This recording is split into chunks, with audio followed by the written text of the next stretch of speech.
आगामी 17 जून को मध्य प्रदेश के रिक्त 3 राज्यसभा सीटों के लिए मतदान होना है, जिसकी अधिसूचना जारी कर दी गई है और 7 जून तक नाम निर्देशन पत्र दाखिल किए जा सकेंगे।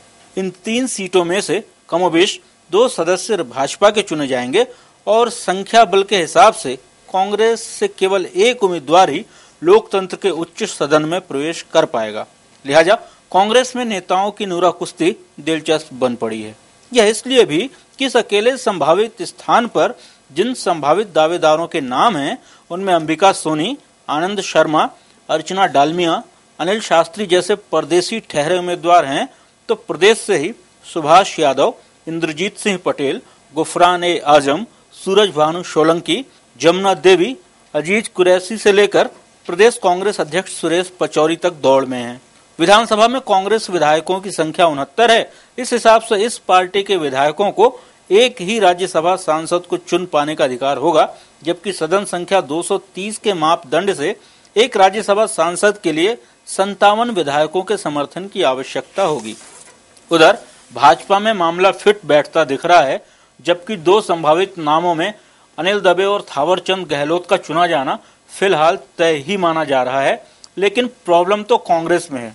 यदि कांग्रेस आला कमान ने परदेशियों से आंखियां न मिलाने की स्पष्ट नीति बना ली है, तो जाहिर है कि संघर्ष राज्य के छत्रपों के बीच ही होगा।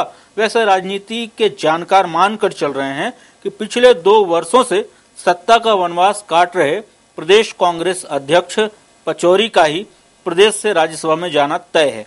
इसके पीछे भी कई कारण हैं। भले ही विधानसभा में कांग्रेस सरकार नहीं बना पाई हो, लेकिन कुल मतदान प्रतिशत में पिछले चुनाव की तुलना में इजाफा हुआ है, जिसका असर लोकसभा में कांग्रेस को अपेक्षा से अधिक सीट मिलने से स्पष्ट दिखा। और फिर पचौरी के उस त्याग को कौन भूल सकता है, जब उन्होंने होशंगाबाद संसदीय क्षेत्र में खुद के लिए 2 साल से ज्यादा समय तक ग्राउंड तैयार किया और आला कमान के निर्देश पर अंतिम समय में संगठन के प्रदेश मुखिया होने के कारण चुनाव नहीं लड़े और अपने एक समर्थक विधायक को टिकट दिलाकर सांसद बना दिया। वैसे भी सोनिया गांधी की किचन कैबिनेट में सुरेश पचौरी एक अनुशासित सिपाही की तरह पहचाने जाते हैं, जिनकी निष्ठा हमेशा ही नेहरू गांधी परिवार के लिए रही है। उधर दूसरा एक और कारण है कि भले ही संगठन के मुखिया के रूप में पचौरी ने कांग्रेस के लिए सफलता के कुछ एक झंडे गाड़े हों, लेकिन मध्य प्रदेश में वे कभी भी फ्री हैंड काम नहीं कर सके। दिग्विजय सिंह, कमलनाथ, ज्योतिरादित्य सिंधिया, अर्जुन सिंह, अजय सिंह, जमुना देवी और न जाने कई स्थानीय मठाधीशों ने कभी भी पचौरी को प्रदेश अध्यक्ष के तौर पर तवज्जो दी ही नहीं, जबकि इस दौरान कई बार टकराव की खबरें भी आती रही हैं।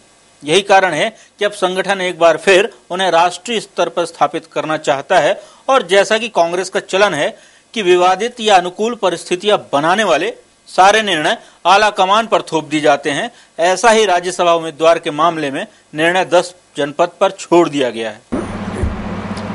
राज्यसभा निर्वाचन की प्रक्रिया कल अधिसूचना जारी होने के पश्चात प्रारंभ हो चुकी है और चूंकि कांग्रेस पार्टी और उसके शीर्ष नेता श्रीमती सोनिया गांधी हमारी पार्टी के निर्णय को करेंगी और जो भी वो निर्णय लेंगी, जिस भी योग्य प्रत्याशी को वो अपना उम्मीदवार घोषित करेंगी, कांग्रेस पार्टी नेतृत्व की झोली में वो सीट डालेगा और हमें पूरा विश्वास है कि हमारा जो भी प्रत्याशी होगा वह निर्वाचित होकर भारतीय राज्यसभा को गौरवान्वित करेगा। ऐसा नहीं कि यदि सुरेश पचौरी को राज्यसभा का सांसद बनाया जा रहा है तो यह मौका उन्हें सोने की तस्तरी में मिल रहा है। अभी भी असमंजस की स्थिति बरकरार है और खुद 10 जनपद को भी उनके लिए काफी मशक्कत करनी पड़ रही है। बहरहाल राज्यसभा चुनाव के बहाने ही सही कांग्रेस के बुझे बुझाए और डेट ऑफ एक्सपायरी का तमगा लगाकर घूमने वाले नेता एक बार फिर सक्रिय हो गए हैं। भले उनकी उठापटक संगठन के लिए नहीं, स्वयं के लिए है, लेकिन मुर्दे में आई जान को देखकर तो सभी को खुशी होती है। ऐसी ही खुशी इन पुराने पड़ चुके नेताओं की सक्रियता को देखकर कांग्रेस कार्यकर्ताओं को हो रही है। कम से कम बहाना ही सही कुछ समय तो मिल गया दिल बहलाने को, क्योंकि किसी ने कहा भी है, चलो पतंग आसमान में उड़ाएं, चलो पतंग आसमान में उड़ाएं, फिर आओ मिलकर पेंच लड़ाएं। कटी पतंग तो लूटने वाले 1000 हैं, पतंग कटवाकर भी मजे लेने वाले सिर्फ 4 हैं। कैमरामैन अभिलाष और रूही शर्मा के साथ सुनील दत्त तिवारी, TV 24 भोपाल।